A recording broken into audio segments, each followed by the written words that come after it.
Welcome to With Open Arms. I'm Nadia. I'm Renee. And I'm Crystalline. And we are going to be talking today about how rejection is God's protection and his redirection. Okay, so, um, you know, throughout our lives, we're going to go through different situations where we didn't get picked for a job or, for an audition that we may have gone out for, or the guy that we liked or the girl we liked didn't choose us. We're going to experience rejection. But I want you to always keep in mind that if God be for you, who could be against you? Nobody. Not one person can be against you. So no matter who may reject you, no matter what opportunities you feel you may have lost, understand that what God has prepared for you will always be for you. And what he hasn't prepared for you will never be for you. So you can take rejection as a gift, because oftentimes what we want, God has something way better planned. Just as much as he opens doors for us, he also closes certain doors. And whereas us in a certain moment, we might think like, this is where I'm supposed to be, this is where I really want to be. But if that door is shut, it's shut for a reason, and it's for reasons that you can't even see in the moment, right? But it could be a week, 2 weeks, months, years down the line where you look back and you're like, whoa, like I'm really glad that God shut that door and didn't allow me to follow in that path, because I would have, like, who knows where I would be right now, you know? And there's been so many instances in my life, and I'm sure for you guys too, and I'm sure for everybody watching this, like where you can look back on certain situations where you might have wanted something in Give us an example. Oh man. Now I'm like, what's coming to my mind first thing? What did you want that you didn't get that you're like, oh, well, I mean, you said it earlier, like, there have been jobs that I've wanted, and I just knew if I had this job, my life would be so much better and this and that. And so the jobs that the Lord did open up for me, actually, or the jobs that I was fired from, were the ones where it was like a greater purpose for the whole experience. The jobs that God did give me to do, and I had went through an experience there, I'd seen what he was doing within me later on. I didn't have the full appreciation in that moment. I might have been upset, you know what I mean? Because I wanted my way. I'm spoiled like that. And then, when you finally see later on down the line what God has done, it's like, oh, okay, I see you, God. Like, I see that you. was for a reason, right? And like, I think same for me, like it has to do with like jobs, right? So I was at a job before, and I really wanted to get out of that workplace. Like I wanted a new job, a new change of like pace and change of environment. And I had like been looking for jobs, and I found a job that I actually, now I'm at that job. But at that time, it was I think June last year, and I had found this listing for this job, and I was like, oh my gosh, that sounds perfect, that sounds amazing, like I'm made for that. But then there was something inside of me, now I look back and I'm like, that was God saying, no, like wait, it's not time yet, like you need to stay there. There's things that I need to work out in you before you leave there. There's certain things that you need to learn, and there's people in that workplace that need you still. There's things that you need to do, and my work is not finished at that place yet, so you cannot leave yet. Right? And it wasn't until 2 or 3 months later where I finally felt God saying, now's the time, like go. And looking back now, 2 weeks before I was supposed to start that job, my new job, my mom actually had an emergency up in Oregon. We're down in California. My mom had an emergency up in Oregon, and I had actually I took 2 weeks off in between those jobs. And I was in Oregon visiting my mom when that happened, and actually her appendix burst. And I was there with her to take her to the hospital and be there with her before I had to come back down and start my new job. And had I started that new job months before when I originally wanted to, I wouldn't have been in Oregon with my mom at that time to be there for amazing. her. And just with that little thing, I was like, whoa, God, like that's why, like, you kept me there for that long. You kept me waiting for this amount of time because of this. I needed to be here, and you needed me here, and you already saw this happening. So I think you just have to recognize, like, see those things, right? And it's not always, you can't always see it in the time that you're being told no or stop or wait. is very hard. Mm-hmm. But I think definitely months or however long it takes down the line, you can always look back and be like, wow, that was the reason. Right. This happened because of this. Right. So we Yeah. do live in a microwave society where we're so used to obtaining things very quickly yes. and getting to our goals really quickly, right? Looking a certain kind of way quickly, you know what I mean? You don't even have to grow your hair out anymore. You can just put a wig on. Like, you know what I'm saying? Like, Right. it's just like fast. You don't have to grow your lashes out. Like, just put, you know what I'm saying? Like, Right. it goes on Instant and on. gratification. Mhm. It's so Yes. deep. Yeah. It's so deep, but it's like, you know, the fact of the matter is that to whom much is given, much is required. Yes. So when God is giving us something or he's blessing us with abundance, he wants it to last. That means that we have to grow our muscle and be conditioned Yes. Exactly. for a blessing. You know what I mean? Yeah. We have to become that cup that can contain the blessing, because he doesn't want to pour into us and then it, you know, pours out, or, you know, There's a splashes leak out. in it Yeah, at the there's a bottom, and leak. it's like Thank you. he continues to pour, and it's just a slow leak. Right. You know, all of that stuff has to be sealed. Right. He's like, no, patch this Mhm. up Patch it first. up, work it out. Yes. You know, because God, he wants to bless us, Mhm. you know, but our hearts, our minds, our situations have to be prepared That's and right. ready for Yes. it, you know. My rejection, most of my rejection, I usually get the jobs that I go out for, Mhm. but my rejection mainly comes from like abandonment when it comes to like my father and then the men that have come into my life. And the crazy part is, like, the men who have come into my life, you know, they're not bad people. They just weren't the best for me. Mhm. And I wanted some of them like bad. You know what I mean? I wanted them to be a part of my life. But the Bible says, like, above all else, guard your heart, because it truly determines the course of your life. Mhm. And half those people that I thought that I wanted, had I been with can't them,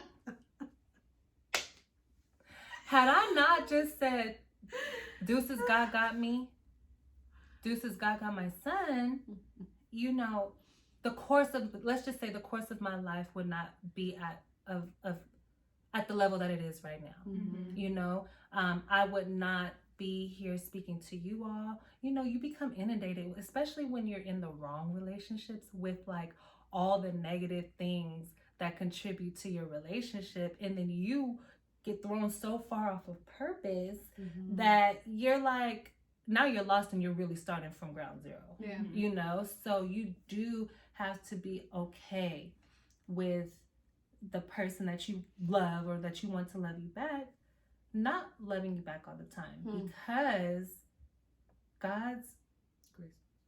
God's grace is sufficient. Say that. Yeah. God's grace is sufficient. Yeah. God, rejection is truly God protecting you. He's Mhm. redirecting you, you know, and we put a lot of weight on the things that we want for Mhm. ourselves, and we forget that what God wants for us far exceeds. It's greater than we can think, Mhm. Yeah. that we can fathom.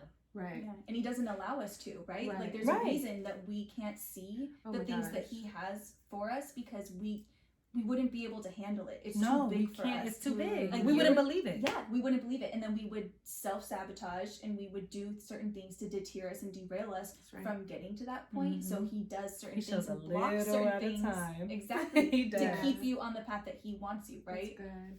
And I don't, you know, I really don't believe that, you know, God really rejects us, because he's not a God of no. No, he doesn't reject us. He's a ever. God of like, not right now. Yeah. Mhm. Like, you're not ready yet. And I think that a lot of us become discouraged, you know, when we run into certain circumstances to where maybe we feel like, you know, we're ready for something, and it doesn't happen the way that you said, it doesn't happen the way that we've foreseen it to be, or Mhm. as fast as we want it to be. We Right. become very discouraged, and it's very interesting how much we can self-sabotage our situations and a blessing just because we can't appreciate the seed in a situation. That's- Yeah. And what he's trying to grow in you, right? Like the Right. seeds that he's planting in you during that time where you feel like, no, I'm supposed to be here, I'm supposed to be doing this or going here, being with this person.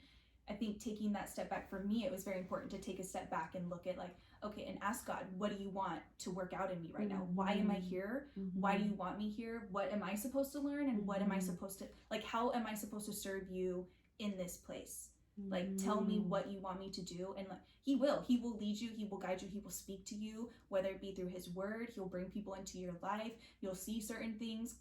He speaks in all sorts of different ways, right? Countless ways. But he's always trying to teach you something and trying to work something out either in you or give you something, like the fruits of the spirit, like patience, right? Yes. Like maybe you can't go there yet because your patience is not up to par with what is going to be required in that situation, right? Yeah. Like this job may require your patience to be up here, and right now it's only here. So you need to stay and work that out a little bit before you, and like grow more, right? Take those steps to grow and like really, really water that fruit, like whatever fruit of the spirit that is you're so important. like that you that need. needs nurturing, right? He's always trying to grow Our fruits of the spirit, because we lack it. Like imagine we want a good financial situation, right? Imagine God giving us millions right now and we have no self-control. No financial. We have no financial education. What would you spend it on? Like, no self-control. I love what Mike Todd, what he was talking about, you know, his daughter. I love my daughter. Yeah, she's gonna get a car. She's gonna get a car when she's 16, but if I give it to her when she's 6, that's self-destruct. That's a curse. Yeah. It's a curse. Yeah. God can't redirect us into our mountaintop until he has really groomed and created in us like the fruits of the spirit. You know, like we need self-control, we need peace, patience, love, joy, all the fruits of the spirit. And I'm not going to go through all of them, but those are some important ones. Long-suffering, self-control, gentleness. I just pretty much going through all of them. Anyway, just so you know. But you know, for like that redirection piece is just so important, because I feel like we get so caught up in what we want. We want what we want when we want it. Right now. Yesterday. Yes. What's taking so long? Right. And you know, I think that like for myself, just because I came from a household where I was so used to getting what I wanted, whether, you know, my parents gave it to me or I had to work for it, that you make it happen. Yeah, you make it happen. And I look, you know, in hindsight now, and it's like, girlfriend, you've been sabotaging so many things that could be blessings because you just weren't willing to go through the process.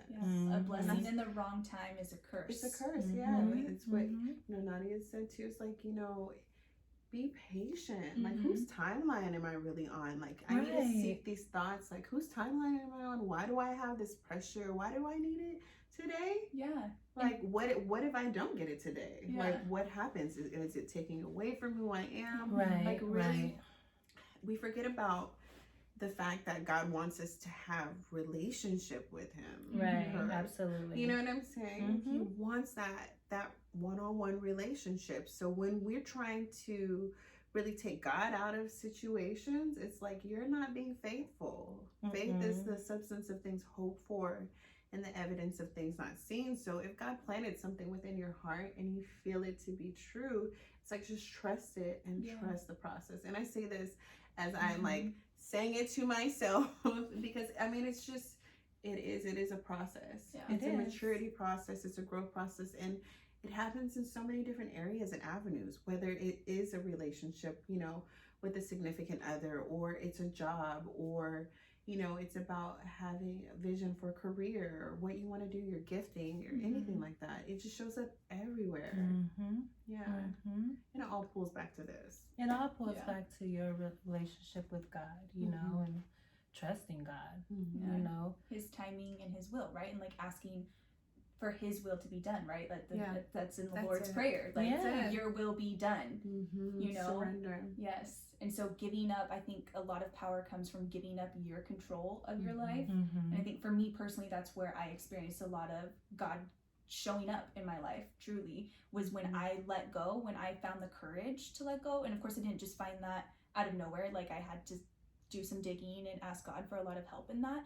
But as soon as I found that courage to let things go, let my timeline and my wants and my desires and, you know, what I thought I needed, as soon as I laid that down and I just asked God, what do you want to do? Like, what do you have planned for me? And like, I just want your will to be done. Like, it doesn't matter what I want. It doesn't matter what I think, what I'm hoping for. Like, you know what's best for me. Mhm. You know where I'm going. Like, you've already laid this path out for me. So please just show me Yeah. where, like, the next step Right. Yeah. to follow in that path. And I Exactly. think that's why I like rejection. I mean, I don't like rejection. But what? I don't like rejection, but the beauty in rejection. There's beauty in it. The Exactly. beauty in rejection is that it forces you to let go. Yes. Because some of us, it's so hard for us to let go. Mm. Like, women tend to kind of have this control thing that we try to deny when we're talking to men, but we know amongst us, like, we're controlling beings. Mm.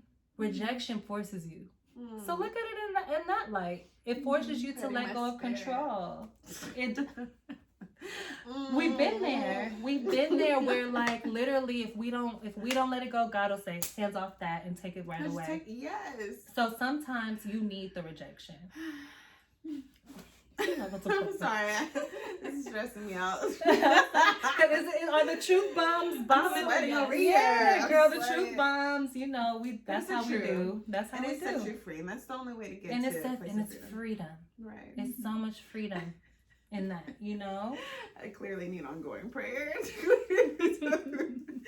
I mean, I won't ever say that rejection feels good, but God wants you to be like conscious, like in that moment. You know, be present in this. Like, why? This is a moment for you to really analyze, why are you feeling sad and down about this? Why aren't you trusting me? Right. You know, Mm-hmm. at the end of the day, we win. You know, with God, like, all things are possible, period. Nothing else to That's it. discuss. Yeah. That's it. That's literally all. So, like, you already won. You're a child of God. You won. Congratulations. Yay. Like, you're not losing. So it's like just reminding ourselves daily of that truth and just resting in that and coming from a place of abundance and a higher consciousness like that. That part. Gets you way further than... Speak on that abundance. Speak on that I abundance. still got this bill though. I didn't get the job. Yeah. It's like, what? But like, God can do it tomorrow. Like, Yeah. he could. What if it was a year? Like, are you not trusting for God to like keep you during that time period? You know, and it's just been tough. Right. We're so used to looking perfect, being perfect, and abiding by world systems that have us, you know, making us feel like inadequate if we don't adhere to, you know, the rules and regulations. And it's like, wait, but I'm a child of God. So I don't operate. Can you speak on from how this. abundant our God is and why we never have to worry? Because that's what I think people don't realize. Yeah, you win. Like, God encompasses, like, God owns everything. Yeah. Like, Yes. I've, you know, had a lot of experiences in just coming into learning what like marriage means and the essence of like submission and, you know, how to be a Proverbs 31 wife. And I'm not saying it's easy at all. It's been the easiest. However, with God, like in the center of our relationship, he's like shown up and showed out in so many areas where I'm over here worrying for nothing, like literally. And he's like, look, I told you, like, you know what I mean? Yeah. But it's just, it's crazy how many things we worry about and we don't have to. right. And I'm just giving away my power every single day to something that never even had its grips, its claws on me. It never determined who I was. It's not going to determine who I am in the future. Right. It has no regulation on who my children become either. And I said, we got to stop giving those things power at the end of the day. Right. Because when you trust God, like he really does like show up and show out. And the beauty about it is that even in our non-understanding of what's going on, his grace and his mercy still, you know, will, because in spite of, he just continues to go. It's never ending. Never ending. Yeah. Never ending. And I'm just so grateful to be a child of God. I'm so grateful to understand that every single rejection in our lives has put us on the path to where we are today. Yeah. You know, so you have to be grateful no matter what it looks like, you know, no matter what it is that you think you want. You can't fathom the exceedingly and abundantly that God can do. Right. You know, he owns everything. He made and created every human being. So we got to stop with our small thinking and being upset when we feel we've been rejected from something we thought we wanted, and put all of our trust in God and know that because he loves us, our life is going to be beautiful. It doesn't matter what the media says. It doesn't matter what the propaganda says. You know, if you trust God, you have a stability and a strength in your mind and in your heart, because you know that you're all good. That's good. You know that it's all good. When you're connected to the right source. When you're connected to the source. If God be for you, like I said in the beginning, if God be for you, then who could be against you? Right. Nobody. And then if they are, they're on the wrong team and they lose anyway. You always win. Like, no matter what, we win. Right? Yeah. And like you said, being plugged into the right source, like make sure you are plugged into the right source, right? Because there's endless resources out there that we could be feeding our minds and feeding our souls with, but until we're plugged into the right source, like I think it was Mike Todd that used like an outlet analogy, like the phone cord, right? Like a charger. You gotta be charged. Like if you're not plugged in to God and to the Word, you know, where else are you getting that nourishment from? Right. So you have to be sure, because if you're not getting it from God, then it's very easy to be like, wow, like self-loathing and like, you know, looking at it at the wrong way. But as soon as you turn to God and you're making sure that He's the one giving you the power, He's going to show you that there's reasons and there's things beyond your capability of seeing, you know, at this point in time that that's gonna help you along. Yeah, it's gonna help you kind of let it go. It'll be easier to let it go. Absolutely. Yeah, eat from God's provision. Yes. If He's giving you a dream, so a goal, and want eat from that, you don't even need anybody else for that. You don't need anything. You don't even need write it down and make it plain. All you need is a pencil or a blue pen and white paper and manifest that thing. God got you. So on that note, we hope that we have shed a little light on rejection. You know, we love you. We do this so that you can see what it looks like to have come into contact with your purpose partners. That's another thing. If you're feeling rejected, ask God to send you your purpose partners, because a lot of times we get upset because our friends leave us, or you know, family. But family is who you make it. Right. God, you want your soul tribe. You want your vibe attracts your tribe. You want your purpose partners. So ask God to send you that, and rejection won't feel painful, because you know who you are, you know whose you are, and God got you. Okay? So please like, share, and subscribe. We love you, and we will see you next time. Bye. Bye.